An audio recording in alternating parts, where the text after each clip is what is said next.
Eu começo com o professor Elemen e também depois eu queria estender para o professor Mortean a seguinte pergunta. Quando houve o anúncio público desse golpe, né? Usou-se a palavra democracia. Eu queria colocar como primeira questão para os dois, começando com o professor Yusuf, porque a democracia foi o argumento para esse golpe dessa sexta-feira. Pois é, Felipe. Na Turquia tivemos 4 vezes golpe militar, em 1960, 72, 80 e 97, e todos foram feitos pelos soldados kemalistas, que eles se consideram como guardiões do Estado laico social da República Turca. Uhum. E acredito que essa citação do foco na palavra democracia foi por causa do seguinte: o atual governo, o governo do Erdogan, está no poder desde 2002.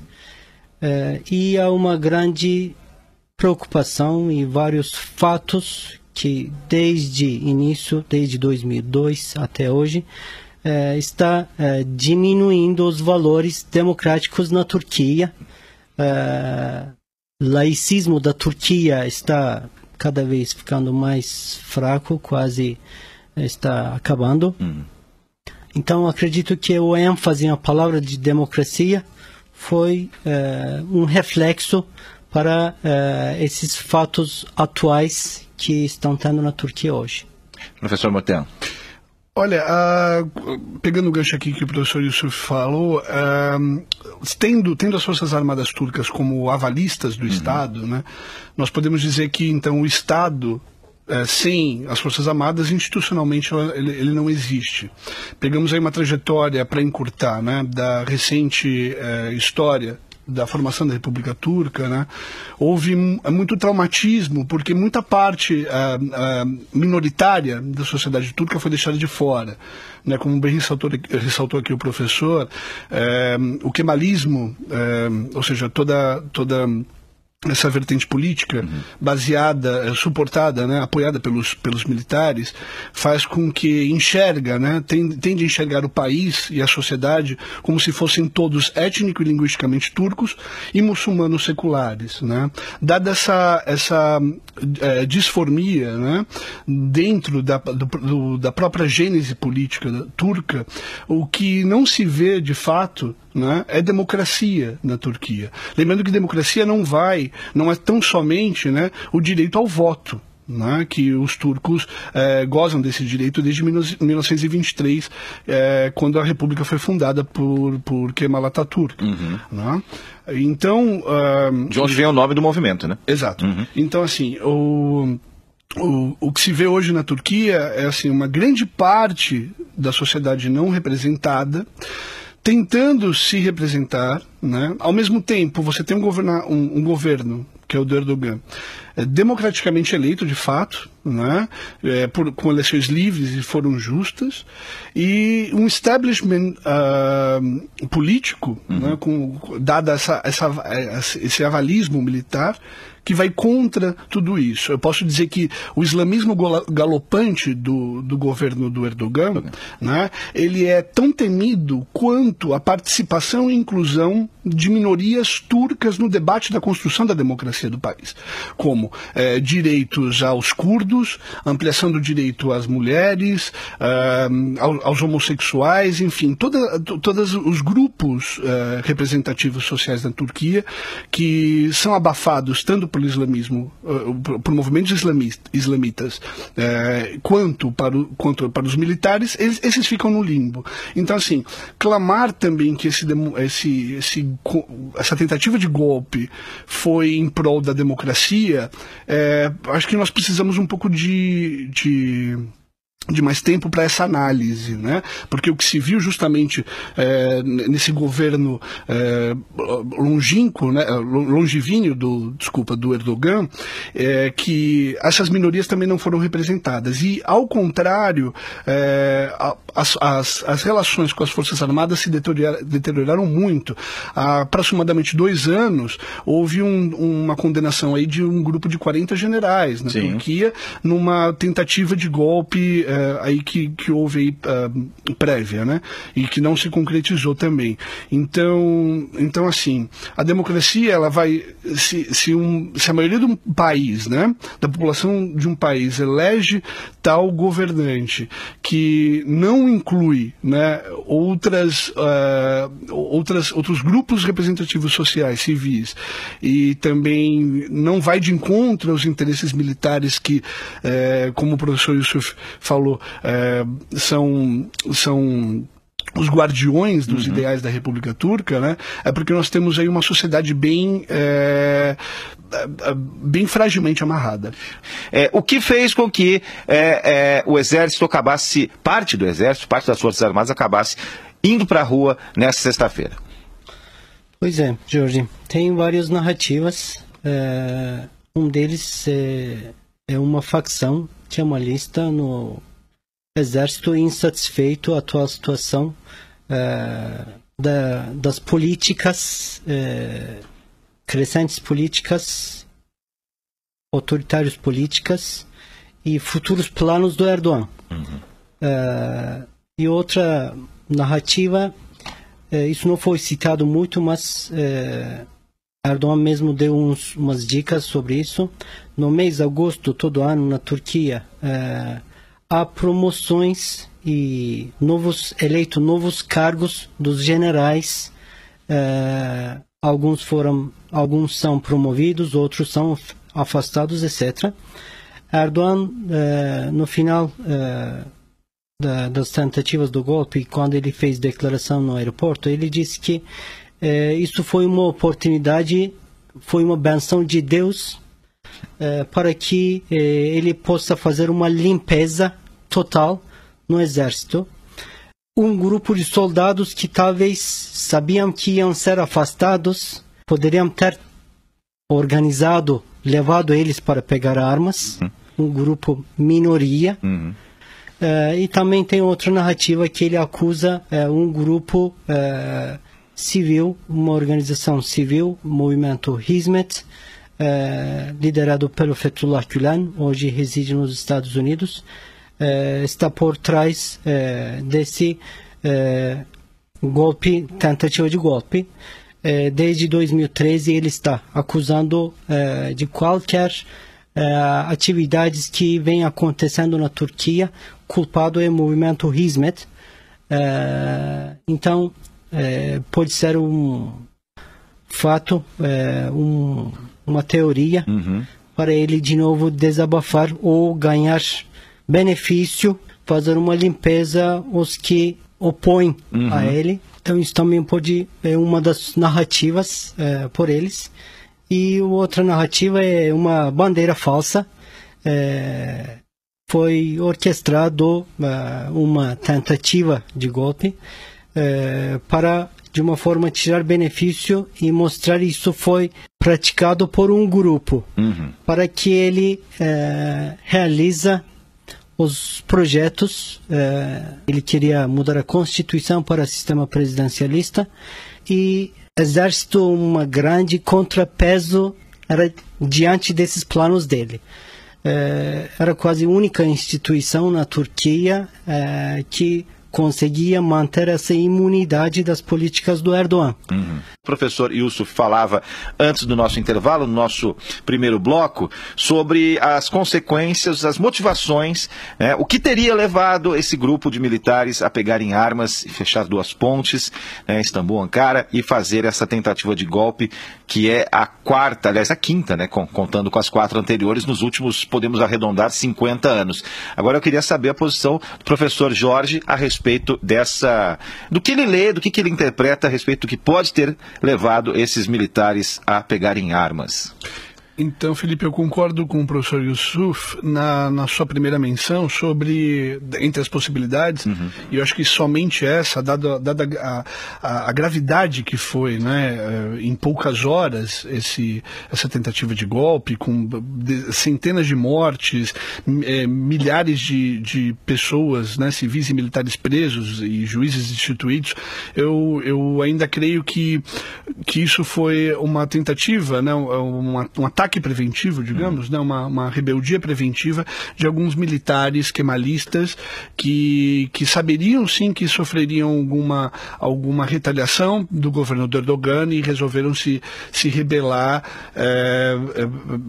assim, né, nessa tentativa de golpe. Não creio que isso foi motivado como tem falado, né? Eu tenho também fontes diretas da Turquia, 2 alunos meus, inclusive, pelo Facebook, comentando essa tentativa de golpe, falaram que a população turca tem muito agora se desconfiado, que talvez tenha sido até provocado pelo próprio Erdogan para ver numa tentativa de reanimar o seu governo, no sentido de ganhar novamente uma certa popularidade. Eu não vejo, eu acho que isso é especulação mesmo, digamos, fofoca. Não creio que isso tenha uma base mesmo política e ideológica forte. Eu acho que o Erdogan não ganha com essas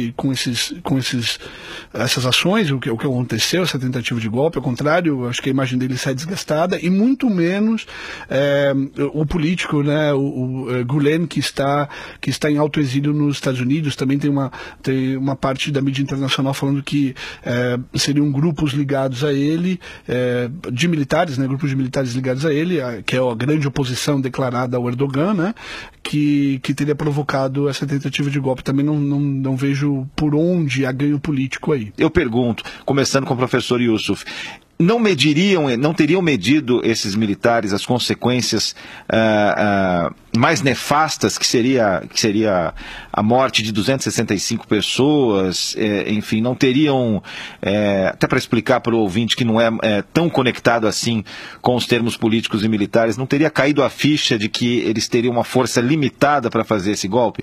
Claro, seguindo essa teoria, não descartando as outras possibilidades. Golpes militares, seja militar, seja civil, sempre traz violência, traz atrasos para a evolução da democracia. Felipe, eu acredito que na Turquia, como o professor Jorge falou uns 2 anos atrás, saiu os planos de golpe militar, alguns coronéis. Nesses planos constava várias tentativas, né? Umas eram o seguinte: juntar todas as pessoas nos estádios, milhares de pessoas iam ser detidos, iam ser bombardeados alguns pontos na Turquia. Então, acredito eu, quando já tem uma tentativa ou plano de golpe militar, o pensamento de 200 ou 1000 não faz muito diferença para eles. São números apenas. Professor Jorge. Eu acho que são duas conjunções de 2 fatores, principalmente. Um interno, realmente, a Turquia, e outro externo, que a gente não pode deixar de considerar. Internamente, eu acho que esse motim, né, esses militares rebeldes que tentaram o golpe, eles se aproveitaram, estavam tentando se aproveitar dessa onda da insatisfação do governo Erdogan, e acho que essa tentativa, penso eu, eles devem ter pensado que uma vez iniciado o golpe, totalmente atípico, e mesmo essa característica típica do golpe não seria uma barreira para o apoio popular a ele, dada a insatisfação geral da população turca com o governo do Erdogan, né? O fato é que a reação nas ruas foi contrária, né? Foi contrária. Então, a população, aí sim, é uma história muito paradoxal da Turquia, já que os militares são avalistas de um sistema, de uma república que se garante laica, secular, né? ocidental e moderna com relação à própria população que estaria cansada, né, dessa trajetória histórica e dos traumas políticos que geraram tantos golpes na Turquia desde 1923. Então elas saem às ruas e falam assim, olha, nós não concordamos com o governo do Erdogan, mas não queremos um regime militar, um mando militar mais uma vez, né? Que entre um governo eleito, impopular, e um governo que será tragado à força, imposto, né? Então, assim, ou seja, militares clamando, né, que isso sim seria guardar a democracia, salvar a democracia, isso, claro, soou muito hipócrita aos ouvidos da população turca, essa é a minha leitura, e é por isso que eles foram às ruas imediatamente, né? Um outro fator que a gente não pode deixar de considerar, que isso é geoestratégico com relação à região toda, né? A Turquia faz parte da OTAN, que é uma aliança militar, né, a Organização do Tratado do Atlântico Norte, uma organização militar que temos hoje no mundo, que congrega vários países da Europa e na América do Norte, né? A Turquia é um dos grandes aportes, pilares dessa organização, dada a localização né? Estratégica. Então, assim, esses militares eles acabaram indo contra os interesses turcos dentro da OTAN, da própria OTAN, né? Ou seja, acabaram rasgando geopoliticamente, digamos, o papel da Turquia, ou tentaram, né, com relação à OTAN. A OTAN, todo mundo sabe, né, que de certa forma funciona como um proxy, um fantoche ideológico do Ocidente para com toda aquela região, né? E que o Erdogan estava criando problemas geopolíticos naquela região. Como bem citou o professor Yusuf, a flotilha em Israel foi algo que foi mal deglutido pela população turca e por certas camadas de governantes e políticos turcos, né? E fora os envolvimentos com outros países problemáticos na região que de certa forma, fomentam o terrorismo que hoje acontece no Ocidente. E a Turquia não tem escapatória, porque é a fronteira imediata territorial, né, com países que hoje são problemáticos, como a Síria, por exemplo, né? E outros que têm resgatado uma boa relação com o Ocidente, que é, por exemplo, o Irã, com o qual a Turquia tem ótimas relações e pacíficas relações, né? Então, assim, de certa forma, a população enxerga que os militares não são uma saída de fato para a democracia na Turquia, ou a consolidação de um espírito democrático à sociedade turca, que ela tenha mais representatividade, que ela sim possa participar mais da articulação e ter mais participatividade, né, participação dentro do processo da construção dos seus anseios reais enquanto nação, e tampouco isso faz sorrir outros membros da OTAN, né? Ou seja, essa agitação política toda turca de uma classe minoritária militar. Ambos falavam sobre o elemento religioso, né? O elemento religioso num Estado que é notoriamente laico, e há uma grande defesa de parte da população para que esse Estado continue laico. Eu queria que os dois falassem um pouquinho sobre essa dicotomia, essa aparente contradição, esse dilema da história recente, história moderna da Turquia, né, do laicismo versus o poder que tem a religião entre o povo turco. Aliás, é um elemento importante do governo de Erdogan e da propaganda de Erdogan. Professor Yusuf, por favor, primeiro. A Turquia é um país, eu diria, de dupla identidade, oriental e ocidental. Desde século XIII dos otomanos tem uma experiência na Europa, uma convivência multicultural, multirreligioso, uma tolerância. 1922, o colapso do Império Otomano, depois da Primeira Guerra Mundial, e quando Atatürk assume poder, vem sistema laico e república, pois ele vê a religião como um motivo de atraso da modernidade. Então começa uma nova era de linha muito dura de laicização. E chegando 2002, o partido de uma origem de pensamento islamista ganhou maioria absoluta. Então isso deu muito medo no início com todas as pessoas. Primeiro mandato deles foram moderados. Vindos Primavera Árabe, a economia da Turquia era muito boa, estava sendo mostrado como um país modelo, mostrando maioria muçulmana e uma convivência com a democracia, os valores ocidentais. Só que logo isso mudou. Erdogan começou a conspirar um novo neo-otomanismo. Ele começou a se considerar como um novo líder da região por causa da grande popularidade dele na região.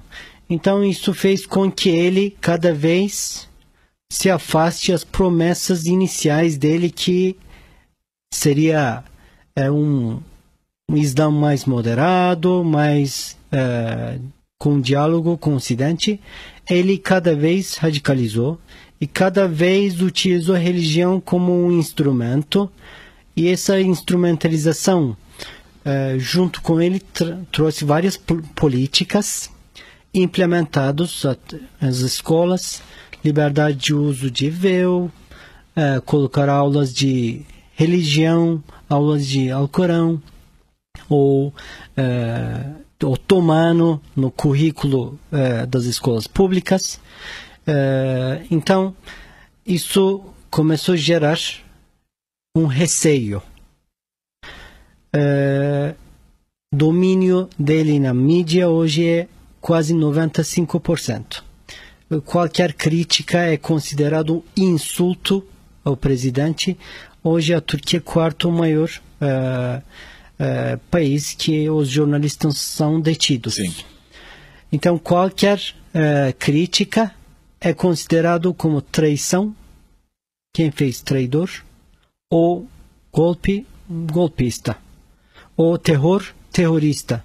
Jornalistas são considerados, jornalistas de oposição, considerados terroristas sem arma.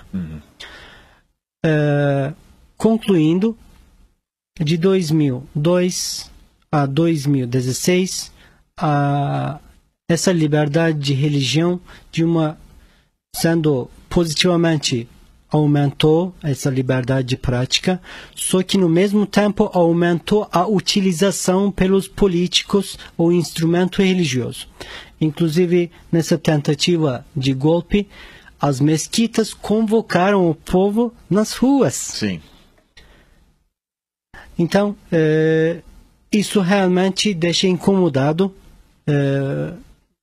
os grupos seculares, os grupos desabafados, que tinham um poder até 2010, 2011, que Erdogan ainda estava sendo, de uma forma, controlado pelos militares.